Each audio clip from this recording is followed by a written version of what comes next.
አርማጌዶን፣ የኤፍራጥስ ወንዝ መድረቅ፣ የኢራን እስራኤል ጦርነትና የዓለም ኃያላን ሚና። እንደምን አላችሁ ተመልካቾቻችን? ወደ ቻናላችን እንኳን በደህና መጣችሁ። ዛሬ በታሪክም ሆነ በትንቢት ውስጥ እጅግ አስገራሚ ከሆኑ ርዕሰ ጉዳዮች አንዱን እንቃኛለን። አርማጌዶን። የዚህ ቃል ትርጉም ምንድን ነው? መጨረሻውስ ቅርብ ነውን? ታዋቂው የኤፍራጥስ ወንዝ መድረቅ ከዚህ ጋር ምን ያገናኘዋል? በአሁኑ ጊዜ በመካከለኛው ምስራቅ እየተካሄደ ያለው የአረብ እስራኤል ግጭት የአርማጌዶን መጀመሪያ ምልክት ይሆንን? በዚህ ቪዲዮ ውስጥ ከመጽሐፍ ቅዱስ ትንቢቶች አንስቶ እስካሁኑ ዓለም አቀፍ የጂኦፖለቲካ ሁኔታ ድረስ ያለውን ግንኙነት እንፈትሻለን።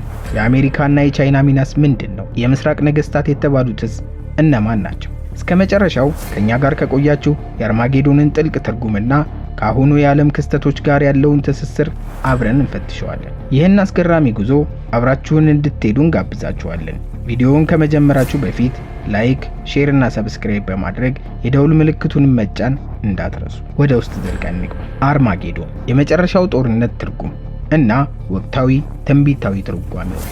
አርማጌዶን የሚለው ቃል በመጽሐፍ ቅዱስ ውስጥ በተለይ በራእይ መጽሐፍ ውስጥ ከመጨረሻው ጦርነት ወይም የዓለም ፍጻሜ ጋር ተያይዞ በሰፊው ይነሳል።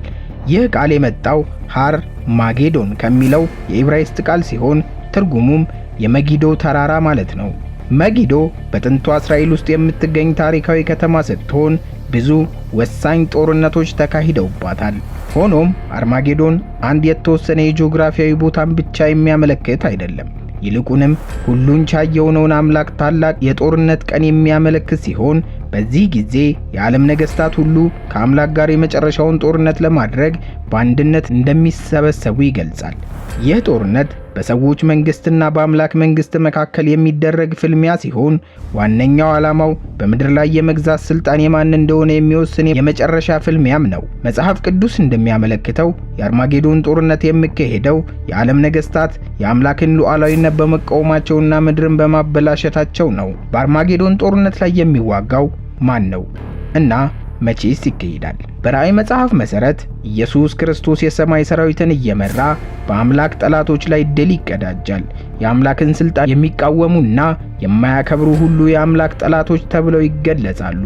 መጽሐፍ ቅዱስ የአርማጌዶን ጦርነት መቼ እንደሚካሄድ በትክክል የሚገልጽ ባይሆንም አንዳንድ ምልክቶችና ክንውኖች እየተፈጸሙ እንደሆነ ይጠቀሳል። እነዚህም የጦርነቶች፣ የምግብ እጥረት፣ የምድር ነውጥ መብዛት እንዲሁም በዓለም ዙሪያ የቁጣና የአመጽ መንፈስ መታየትን ያካትታል። በተጨማሪም የአምላክ መንግስት ምስራች ወይም የትንሣኤ መቅረብ በመላው ምድር እየተሰበከ መሆኑ የአርማጌዶን መቃረብ ምልክት እንደሆነ ይነገራል። ነገር ግን በአርማጌዶን ጦርነት ወቅት ፕላኔቷ ምድር አትጠፋም። ምድር ለሰው ልጆች ለዘላለም እንዲኖሩባት የተፈጠረች በመሆኑ በዚህ ጦርነት ወቅት የሰው ዘር ሙሉ በሙሉ አይጠፋም። ይልቁንም እጅግ ብዙ ሕዝብ የሆኑ የአምላክ አገልጋዮች ከጥፋቱ ይተርፋሉ ተብሎ ይታመናል። የኤፍራጥስ ወንዝና ትንቢታዊ አንድምታው በመጽሐፍ ቅዱስ ውስጥ በተለይም በራእይ 16:12 ላይ ስለ ኤፍራጥስ ወንዝ መድረቅ ተጠቅሷል። ስድስተኛው መልአክ ጽዋውን በታላቁ ወንዝ በኤፍራጥስ ላይ አፈሰሰ። ለምስራቅ ነገስታት መንገድ እንዲሰናዳላቸው ውሃው ደረቀ። ይህ ትንቢት በተለያዩ መንገዶች ይተረጎማል። ቃል በቃል መድረቅ ሲተረጎም አንዳንድ ሰዎች ይህንን ትንቢት በጥሬው በመውሰድ የኤፍራጥስ ወንዝ በአካባቢው እየደረቀ መምጣቱ በአየር ንብረት ለውጥ፣ ግድቦች ግንባታና የውሃ አጠቃቀም መጨመር ሳቢያ የፍጻሜው ዘመን ምልክት አድርገው ይወስዱታል። ምሳሌያዊ ትርጉሙ ሌሎች ደግሞ ምሳሌያዊ ትርጉም ይሰጡታል። የኤፍራጥስ ወንዝ መድረቅ ምሳሌያዊ ትርጉም እንዳለውም ያምናሉ።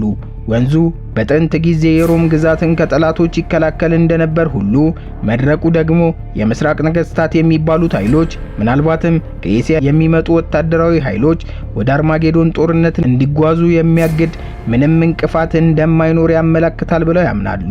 የአረብ እስራኤል ግጭትና አርማጌዶን። የአረብ እስራኤል ግጭት በዓለም ዙሪያ ለብዙ ዓመታት ትኩረት ሲያገኝ የቆየ ሲሆን አንዳንድ የመጽሐፍ ቅዱስ ትንቢቶችን የሚተረጉሙ ሰዎች ይህንን ግጭት ከአርማጌዶን ጋር ያዛምዱታል። የእስራኤል ዳግም መመስረት በ1948 ሲሆን የመጽሐፍ ቅዱስ ትንቢት ፍጻሜ መሆኑንና ይህም የፍጻሜው ዘመን መጀመሩን ያመለክታል ብለው የሚያምኑ የትንቢት ምሁራንም አሉ። ይህ አመለካከት በአረብ እስራኤል ግጭት ውስጥ የሚታዩትን ክስተቶች የአርማጌዶን ቅድመ ሁኔታዎች ወይም ምልክቶች አድርጎ ይመለከታል። በመጽሐፍ ቅዱስ ውስጥ የኢሳይያስ፣ ሕዝቅኤል፣ ዳንኤል እና ዘካርያስ መጽሐፍት ስለ እስራኤልና ስለሚመጣው ጦርነት የሚናገሩ ትንቢቶችን ይዘዋል። በተለይም ሕዝቅኤል ምዕራፍ 38 እና 39 ከእስራኤል በስተሰሜን ከሚገኙ አገሮች ጋር ስለሚደረግ ታላቅ ጥምረትና በእስራኤል ላይ ስለሚደረግ ጥቃት ይናገራል። ብዙዎች ይህን ትንቢት በመካከለኛው ምስራቅ ከሚፈጠሩ ግጭቶች ጋር ያያይዙታል። ሆኖም እዚህ ጋር ሁለት ዋና የአመለካከት ነጥቦች አሉ። አንደኛ፣ የአርማጌዶን ጦርነት ቀጥተኛ ግንኙነት። አንዳንድ ትንቢት ተንታኞች በአረብ እስራኤል ግጭት ውስጥ የሚታየው ውጥረት በመጨረሻ ወደ አርማጌዶን ጦርነት ሊያድግ እንደሚችል ያምናሉ። ሌሎች የምልክት ወይም ምሳሌያዊ ትርጓሜ ሲሰጡት አርማጌዶን በመካከለኛው ምስራቅ በሚካሄድ አንድ የተወሰነ ጦርነት ላይ ብቻ የሚያተኩር ሳይሆን ይልቁንም ዓለም አቀፋዊ ግጭትና የሰዎች መንግስታት በአምላክ ላይ የሚያደርጉት የመጨረሻው ተቃውሞ ምልክት መሆኑን በመጥቀስ ይከራከራሉ። የእስራኤልና ኢራን ጦርነት። የእስራኤልና ኢራን ግጭት በአሁኑ ጊዜ በመካከለኛው ምስራቅ ካሉ ዋና የጂኦፖለቲካዊ ውጥረቶች አንዱ ነው። ይህ ግጭት በዋነኛነት እስራኤል የኢራን የኒውክሌር መርሃ ግብር ለህልውናዋ ስጋት እንደሆነ ታመለክታለች። የኢራን ክልላዊ ተጽዕኖ።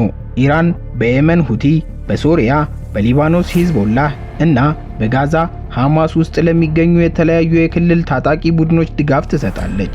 እነዚህ ቡድኖች ከእስራኤል ጋር በቀጥታም ሆነ በተዘዋዋሪ ግጭቶች ውስጥ ናቸው። የሃይማኖታዊና ርዕዮተ ዓለም ልዩነቶች። ምንም እንኳን እነዚህ ምክንያቶች ወሳኝ ባይሆኑም በአንዳንድ ቡድኖች ዘንድ ሃይማኖታዊ ልዩነቶች በግጭቱ ላይ ተጽዕኖ ያሳድራሉ ተብሎ ይታመናል። ይህ ግጭት ወደ ሙሉ ጦርነት ቢቀየር ከፍተኛ ክልላዊና ዓለም አቀፋዊ አንድምታ ይኖረዋል።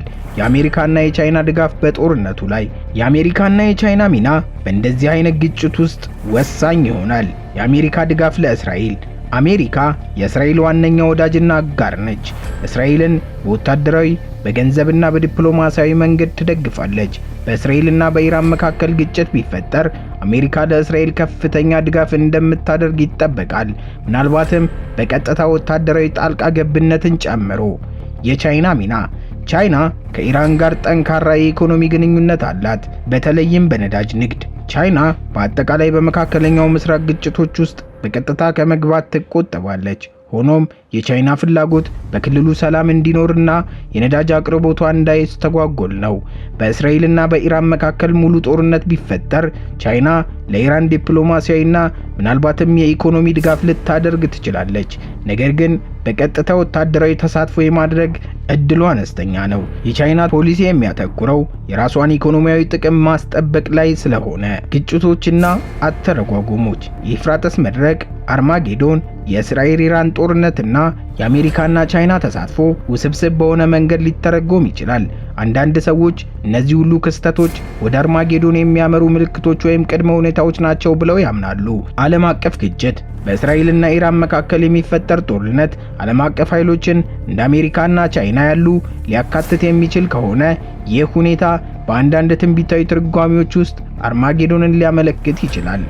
በአጠቃላይ የዚህ አይነቱ ትንቢታዊ ትርጓሜ በጣም ግላዊ ሊሆኑ እንደሚችሉና በብዙ የሃይማኖትና የትንቢት ምሁራን ዘንድ የተለያየ አተረጓጎም እንዳላቸው መረዳት ያስፈልጋል። ማጠቃለያ፣ በአሁኑ ጊዜ በመካከለኛው ምስራቅ ያለው የአረብ እስራኤል ግጭት ብዙ የመጽሐፍ ቅዱስ ተንታኞችን የትንቢት ፍጻሜዎች እንዲመለከቱ አስችሏል። የኤፍራጥስ ወንዝ መድረቅ፣ የእስራኤል ኢራን ጦርነትና የአሜሪካ ቻይና ተሳትፎ ውስብስብ በሆነ መንገድ ሊተረጎም ይችላል። አንዳንድ ሰዎች እነዚህ ሁሉ ክስተቶች ወደ አርማጌዶን የሚያመሩ ምልክቶች ወይም ቅድመ ሁኔታዎች ናቸው ብለው ያምናሉ።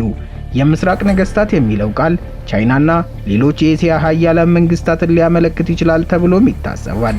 በአጠቃላይ አርማጌዶን አንድ የተወሰነ ጂኦግራፊያዊ ጦርነት ሳይሆን አምላክ በሰው መንግስታት ላይ ፍርድ የሚፈጽምበትና የመጨረሻው የሉዓላዊነት ጥያቄ የሚመለስበት ጊዜ መሆኑ በብዙዎች ዘንድ ተቀባይነት አለው። ይህ ማለት አሁን ያሉ ግጭቶች የዓለም አቀፍ ውጥረት አካል ሊሆኑ ቢችሉም አርማጌዶን ራሱ ከዚህ የበለጠ ዓለም አቀፋዊና መለኮታዊ ጣልቃ ገብነት ያለው ክስተት ነው ተብሎ ይታመናል። ለበለጠ አስደሳች ትንታኔዎች ሰብስክራይብ ያድርጉና የደውል ምልክቱን ይጫኑ። በሚቀጥለው ቪዲዮ እስከምንገናኝ ሰላም ቆዩን።